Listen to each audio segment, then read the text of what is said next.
If you are one of the few lucky folks to get a few extra days off during the holidays, then you might also be lucky enough to have some extra time for gaming.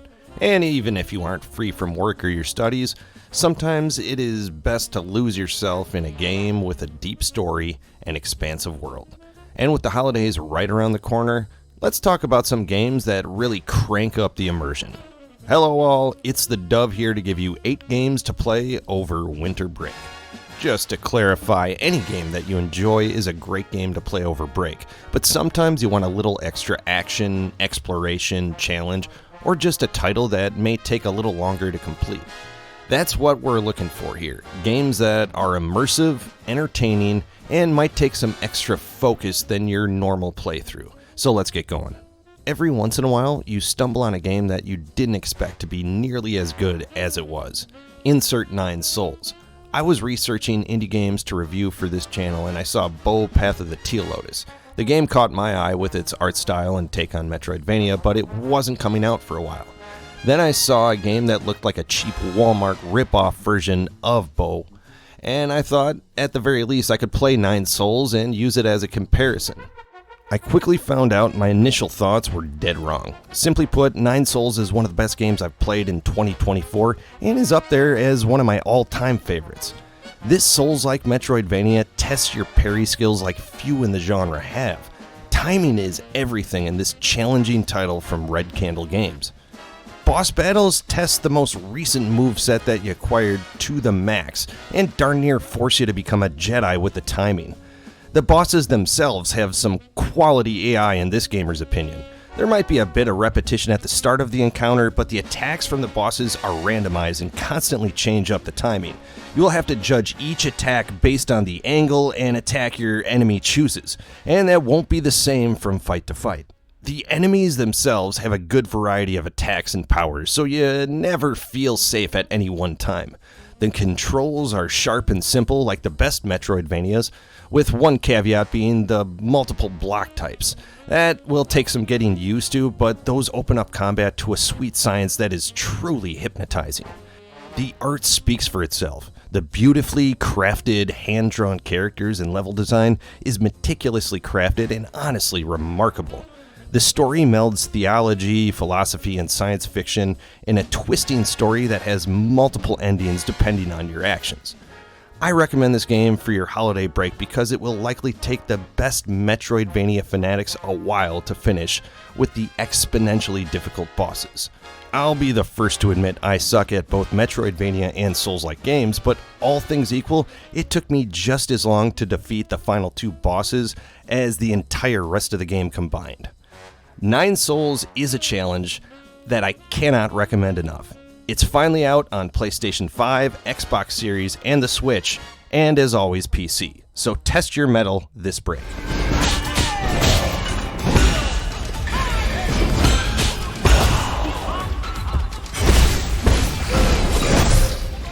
Not every game on this list will take you your whole break to finish, but this next one will likely take you most of your free time for the foreseeable future if you want to finish it.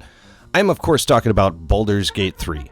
This D&D inspired tale by Larian Studios is a marvel at world building.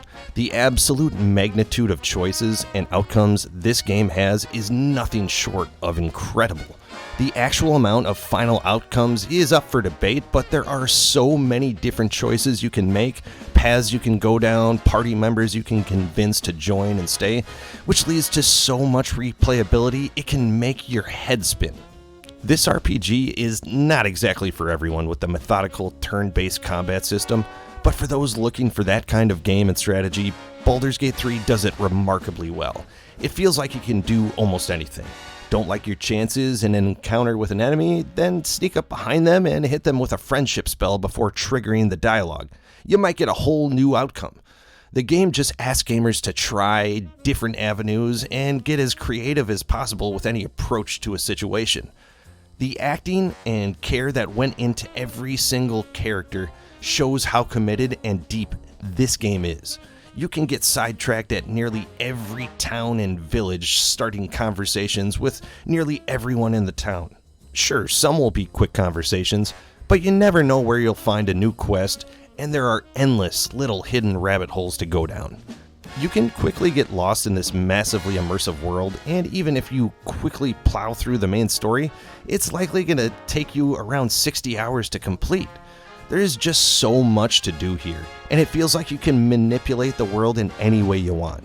With the deep characters and story arcs, it's easy to get lost in this one. If you're looking for a game this holiday break that will take you away, try Baldur's Gate 3, available on PlayStation 5, the Xbox Series, and PC. Pacific Drive is an indie game that honestly looks as cool as it plays. You're in a sci-fi Bermuda Triangle-esque anomaly-ridden nightmare zone, and you're basically just given a Geiger counter and your car to try to get through the roguelike experience. Did I mention that your car is a giant jalopy station wagon piece of crap? Well, at first it is. You get to improve the car as you go, and it's the main focus of the survival aspect. The car comes with a laundry list of quirks as well that can be activated by driving over the anomalies. At first there aren't too many anomalies and these effects don't seem too bad. They just turn your lights on when you flip the windshield wipers, or the radio comes on when you put the car in reverse, but they can become a lot more devastating, like draining the electrical charge from your battery or random fuel loss. You get to play a little bit of car mechanic simulator as well, as you try to fix everything from a flat tire to a broken quarter panel.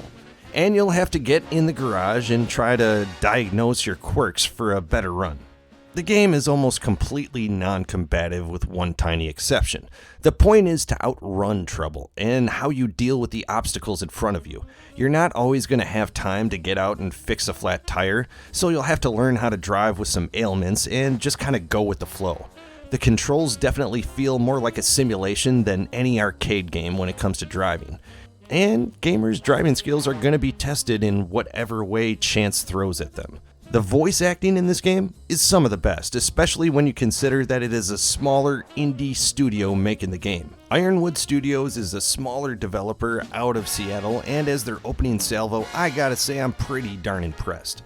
Pacific Drive is a great immersive world that has creepy but beautiful anomalies like S.T.A.L.K.E.R, but has its very own world, lore, and mechanics that I just haven't seen put together before.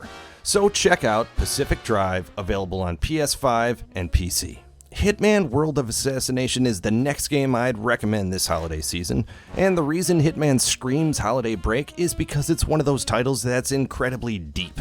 If you know the games, you could honestly breeze through this one quickly, but not only would you miss a lot in terms of story, you would miss the absolute beauty of the open levels and just how creative you can be with them. The series in itself encourages players to get as creative as possible. Shoot an object above a target and electrocute them in a pool they're about to walk into. Maybe you want to slip something into that cigarette they're about to smoke. Or maybe you just want to trade out their golf ball for a little bit of C4. Whatever you want to do, Hitman World of Assassination will probably cater to your twisted little thoughts.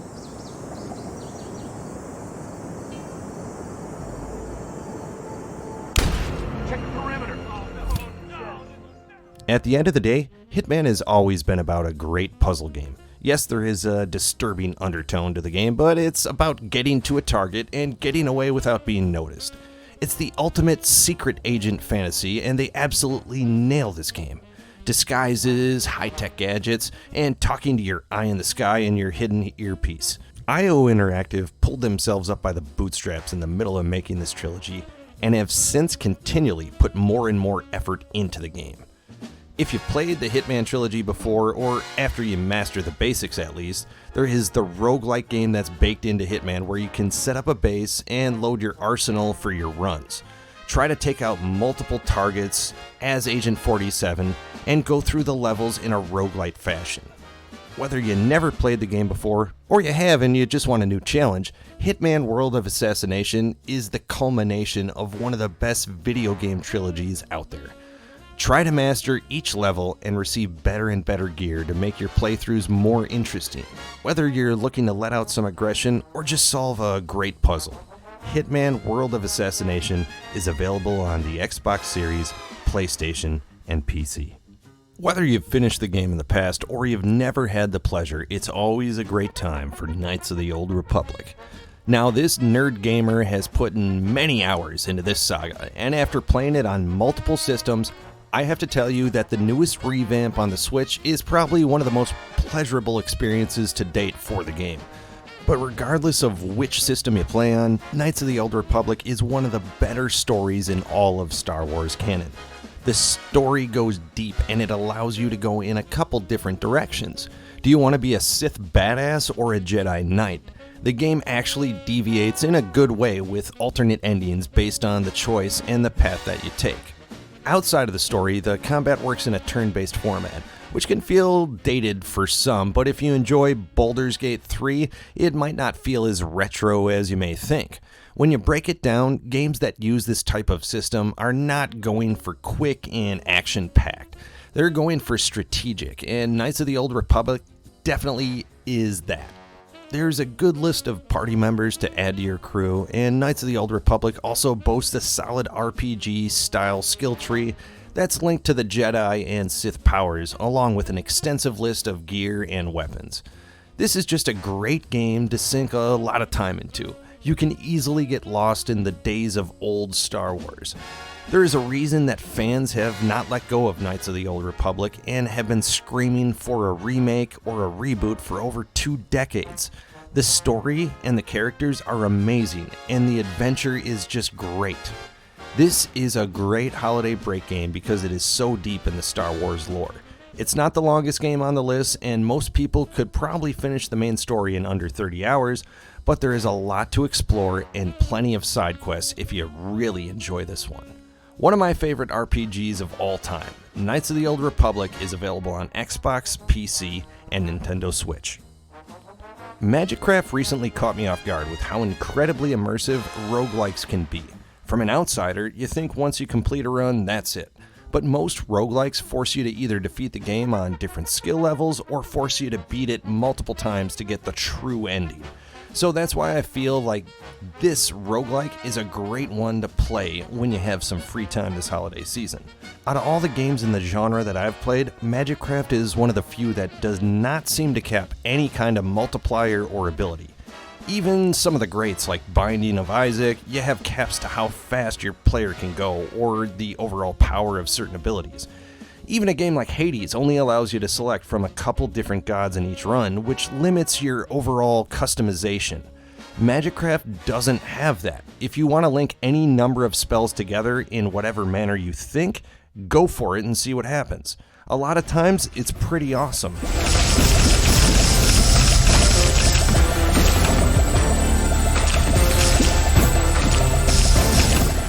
Magicraft also comes with a good amount of variation in enemies and traps, and like all the best roguelikes, it's completely randomized with its paths and drops, so you never know what you're gonna get. The story is nothing to get too excited about. It honestly feels like a modern take on Neverending Story with a twist of The Last Starfighter, but it sets the game quickly and has a level of self-awareness or fourth wall that doesn't overdo it. It feels like Magicraft sticks to what it does best, and that's the gameplay. Don't think too hard on this one. Hit your enemies and avoid getting hit. This holiday gem has all the makings of a great roguelike. So check out Magicraft, available on Steam. The next game on the list reminds me of a quote from the Rolling Stones. You can't always get what you want, but if you try sometimes, you get what you need. S.T.A.L.K.E.R 2 was a game I was expecting to be just a knockoff or something similar to the Fallout series. And I personally enjoy those games, but S.T.A.L.K.E.R 2 was miles different from what I expected, but in all the best ways possible. If you've ever played Fallout on the survival mode, then you probably would enjoy S.T.A.L.K.E.R 2. The game is simply just amazing based on some of the gunplay alone. It's simple, elegant, and powerful. And you have to take care of your gun like nothing else in this desolate, mutant, and anomaly-filled wasteland. I can't gush enough about how much I enjoy the simplistic gunplay. And along with that important yet simplistic mechanic, choices seem to matter in S.T.A.L.K.E.R 2. There are multiple endings to the game, so be careful who you side with or who you might stab in the back on your way to uncovering the mystery that is the zone. The story unfolds as you explore a massive 64 square kilometer map that's just about 40 square miles for us Americans. And the map's filled with a number of hidden nooks and crannies where fellow stalkers left stashes hidden for you to rob. The zone feels meticulously crafted for a wasteland, and with all the different weather patterns and times of day that you're out, some of the scenes can be absolutely beautiful. This is an immersive world that you can quickly lose yourself in. Playtime can range from 30 to over 100 hours depending upon how much you want to explore and how many side quests you want to take on. If you have a little extra time this break, or any time, check out S.T.A.L.K.E.R 2, currently available on the Xbox Series and PC. If you want to lose yourself in lore in what seems like a never-ending world, then there are a few titles that match Elden Ring. The extent of discovery in Elden Ring is just ridiculous. You can spend hundreds of hours in the base game and still stumble across areas or secret bosses you never knew existed. But Elden Ring is more than just a great and incredibly deep open world experience. From Software has been perfecting the Souls-like formula since 1994 with the Kingsfield game. And through the journey, From Software has come across just the right mixture of rigid but challenging combat, simple on the surface yet incredibly deep weapons and armor, a lore that raises twice as many questions when it finally gives you answers, and all with a twist of masochism. It took me a while to come around to the Souls-like games, and while I do feel like this might be the magnus opus for From Software, if you're not a fan of the genre, this might not be the game to change your mind. It is incredibly unforgiving, albeit the open world aspect lets gamers run from trouble every now and again. You honestly need to just buckle up for this creepy George R.R. Martin inspired adventure. There is seemingly an enemy around every corner. Elden Ring lets you fully customize your characters and comes equipped with a number of different classes to work with. And depending on your build, you can honestly get a lot of replays on this game if you like tinkering with your character's abilities. Playing as an intelligent mage build for one run and a strong warrior for the next will give you two nearly different experiences altogether. So this game just screams even more replayability. But even if you play through just once, the average finish time is around 60 hours.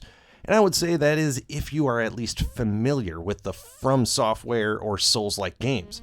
If you're new to the Souls-like games or suck at them like me, it could bring you to around 100 hours altogether.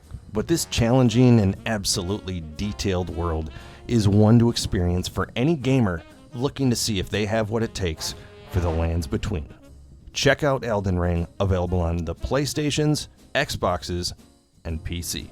Thanks for watching. Feel free to leave a comment or hit the like button if you enjoyed this video. And if you haven't subscribed yet, consider clicking the subscribe button now. We have more videos like this and have a weekly gamer news podcast called The Gamer Buff, with all the latest gaming news. Thanks again for watching. Until next time, this is the Duff.